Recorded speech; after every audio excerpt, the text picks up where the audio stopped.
Hello दोस्तों, tele learning land में आपका स्वागत है। इस वीडियो में हम देखने वाले हैं जीएसटीआर 9 की कुछ डिटेल्स के बारे में जो है आईटीसी की रिलेटेड डिटेल्स।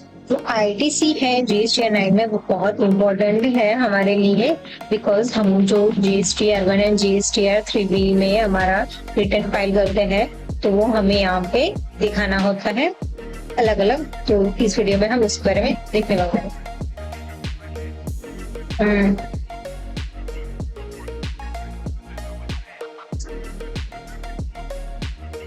हेलो दोस्तों, टेली लर्निंग लैंड में आपका स्वागत है। आज के इस वीडियो में हम देखने वाले हैं जीएसटीआर 9 के आईटीसी के रिलेटेड डिटेल्स के बारे में। ये बहुत इंपॉर्टेंट है बिकॉज जीएसटीआर 9 की फाइलिंग शुरू हो गई है, बट बहुत से लोगों को अभी भी आईटीसी की डिटेल्स को कैसे ऐड करना है उसके बारे में बहुत सा कंफ्यूजन है।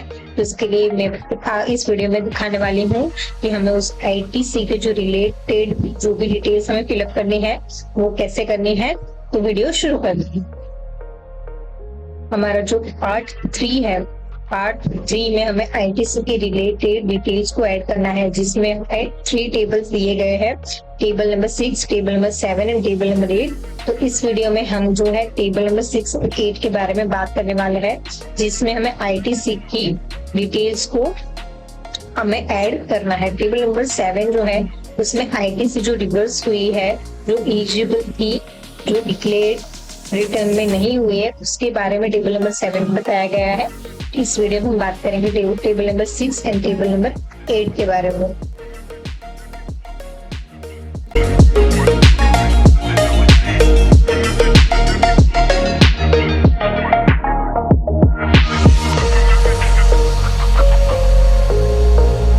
तो टेबल नंबर जो 6 है, मैंने अभी आपको बताया वैसे ही आईटीसी अवेल्ड ड्यूरिंग जो भी फाइनेंशियल ईयर में आईटीसी हमने ली है उसके बारे में हम टेबल नंबर 6 में ऐड करने वाले हैं। तो हमारा स्क्रीन पर आपको दिख रहा होगा ये टेबल नंबर 6 है।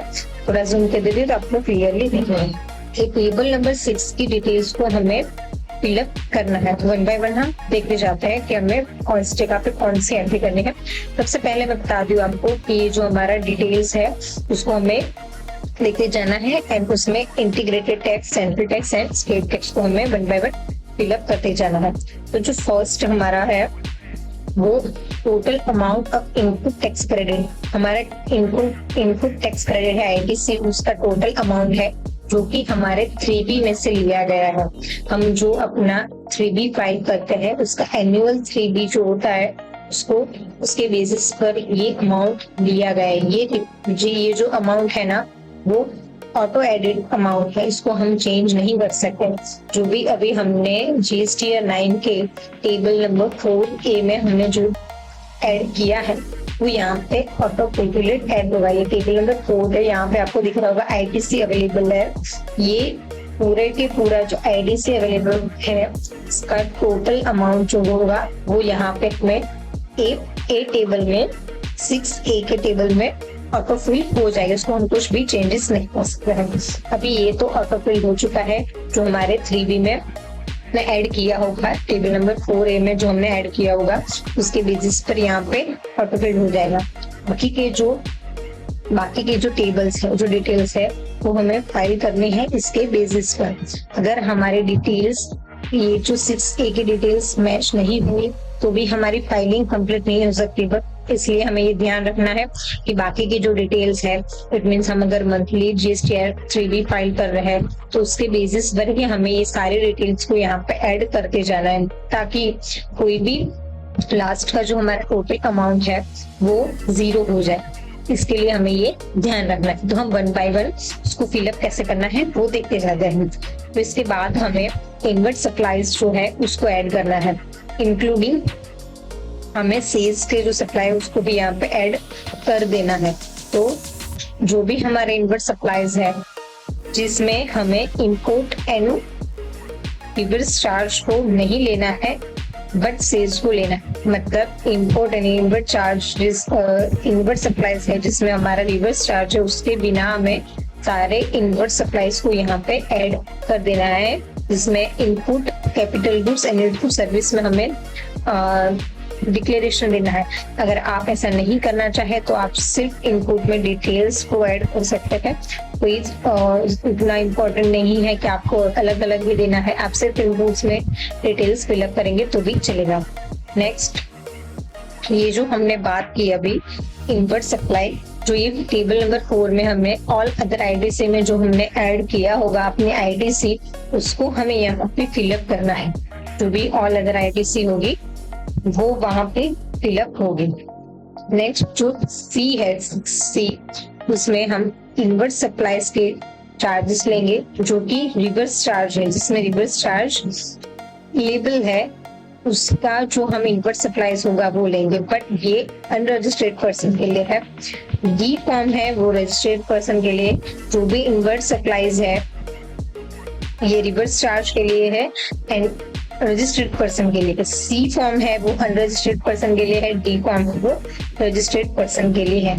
जो हमें टेबल नंबर 4 में 3rd नंबर पे दिया गया है inward supplies liable to reverse charge, उसको हमें वहां पे फिलअप करना है। नेक्स्ट हमें दिया गया है EF, जो इम्पोर्ट इनपुट जो करते हैं उसके लिए है। E का फॉर्म है वो इम्पोर्ट ऑफ गुड्स के लिए है एंड F का फॉर्म है इम्पोर्ट ऑफ सर्विस के लिए दिया गया है। नेक्स्ट जो है वो इनपुट टैक्स क्रेडिट, जो IST की ओर से हमें जो क्रेडिट मिली है उसके लिए हमें दिया गया है। इट मींस अगर हमारा कोई और GST नंबर है और कोई ब्रांच है उसकी तरफ से हम कोई सर्विस का बिल हमें मिल रहा है, उसमें हमें क्रेडिट मिल रही है तो उसको हम यहाँ पे शो कर सकते हैं। नेक्स्ट है कि अगर कोई आईटीसी जो रीक्लेम हुई है, इट मींस हमने पहले क्लेम की थी बट कोई रीजन से आपने उसको कैंसिल कर दिया था, बट अभी आप उसको रीक्लेम कर रहे हो तो वो आईटीसी आप यहाँ पे ऐड कर सकते हैं।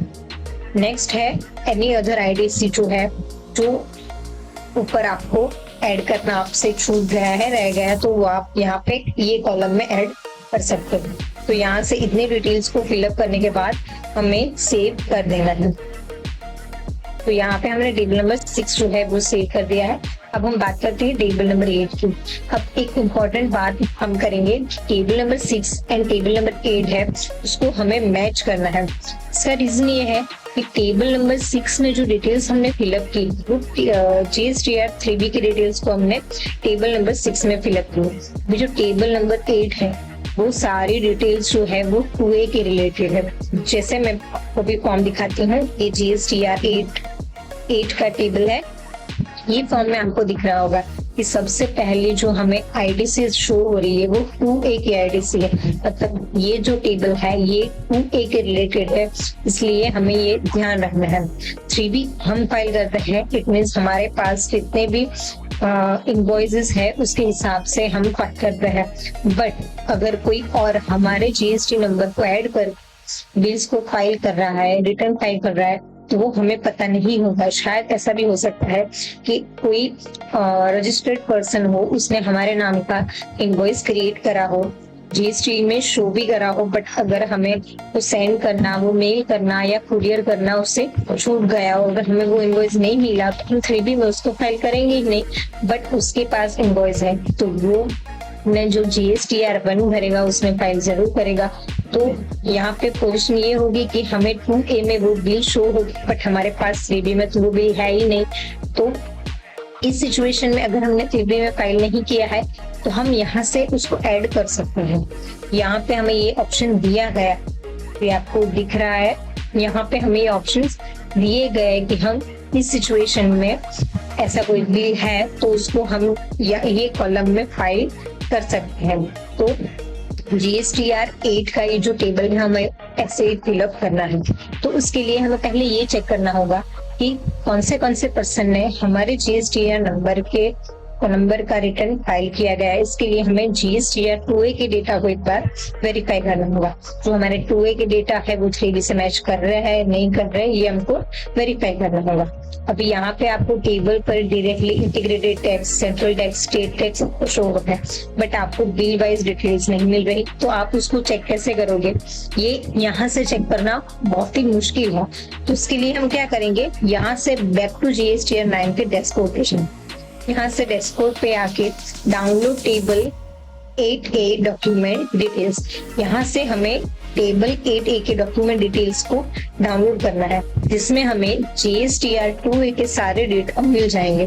जैसे ही हम ये टेबल डाउनलोड करेंगे, ऐसे कोई एक्सेल सीट डाउनलोड होगी, उससे हमें B2B करना है एंड हमें सारे डेटा यहाँ पे मिल जाएंगे।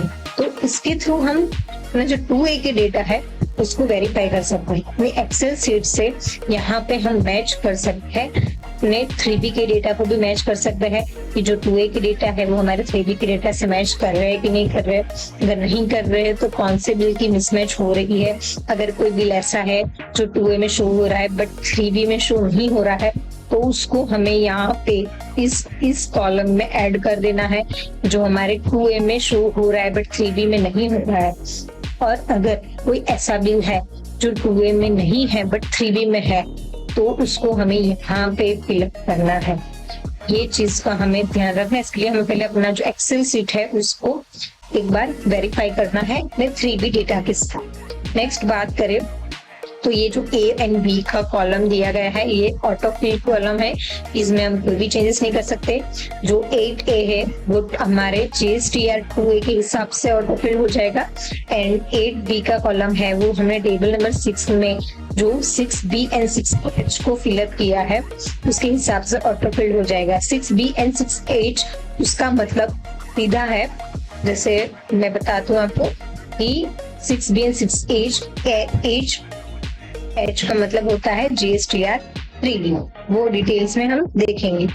यहाँ पे इनवर्ट सप्लाईज जैसे मैंने आपको बताया कि अगर कोई रह गया है बिल, अब यहाँ पे उसको ऐड कर सकते हो। इनवर्ट सप्लाईज है जिसमें इंपोर्ट एंड इनवर्ट सप्लाईज जो रिवर्स चार्ज है उसको ऐड नहीं करना है, और आपको सेज जो सेज का बिल है उसको आप ऐड कर सकते हो। अभी ये जो कॉलम है वो डिफरेंस बताएगा। डिफरेंस के हिसाब से हमें पता चल जाएगा कि हमारी कौन सी जो क्रेडिट है, कौन सा टेबल है उसको हमें फिलअप करना है, कौन सी आईडीसी हमारी ज्यादा हुई है कम हुई है, ये हमें इसके हिसाब से पता चलेगा। कैसे पता चलेगा हम देखते हैं। तो सबसे पहले हम देखें कि 8A का मतलब है GSTR2A। जैसे ये फॉर्म में हमने देखा 8A का मतलब होता है GSTR2A, इसका मतलब होता है GSTR2A। 8B एंड C का मतलब होता है GSTR3B। 8B है वो ऑटो फिल होके आता है। 8C जिसमें हमें कोई इनवॉइस रह गया तो हम ऐड करते हैं, तो उसके लिए है। तो ये दोनों का प्लस होगा GSTR3B।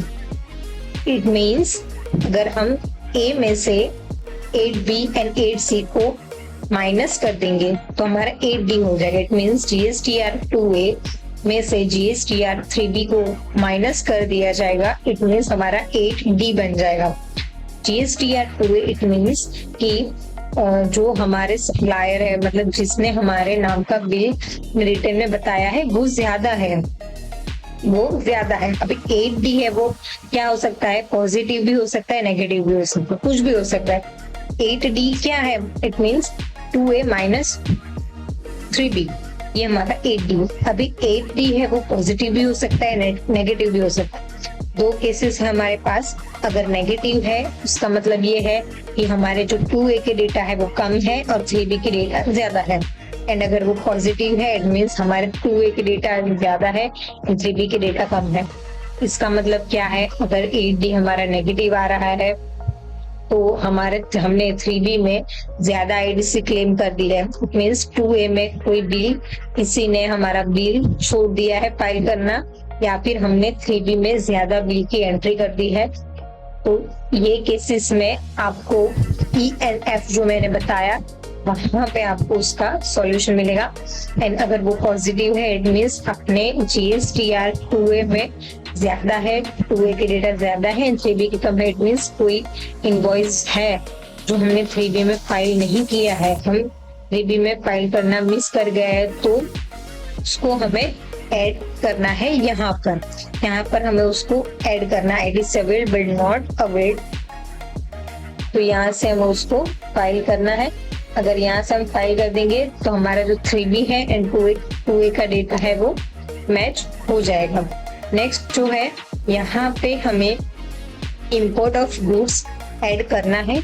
एंड ये जो एच का कॉलम आपको शो हो रहा है वो एच का कॉलम हमारे 6E के फॉर्म से ऑटो कैलकुलेट होके आ जाएगा।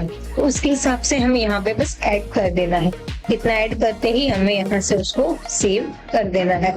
तो ये जो हमारा टेबल नंबर 8 है उसको हमें हुए के डेटा के साथ ऐसे कंपेरिजन करना है, चेक करना है एंड जेबी के डेटा के साथ कंपेरिजन करके उसको सेव कर देना है।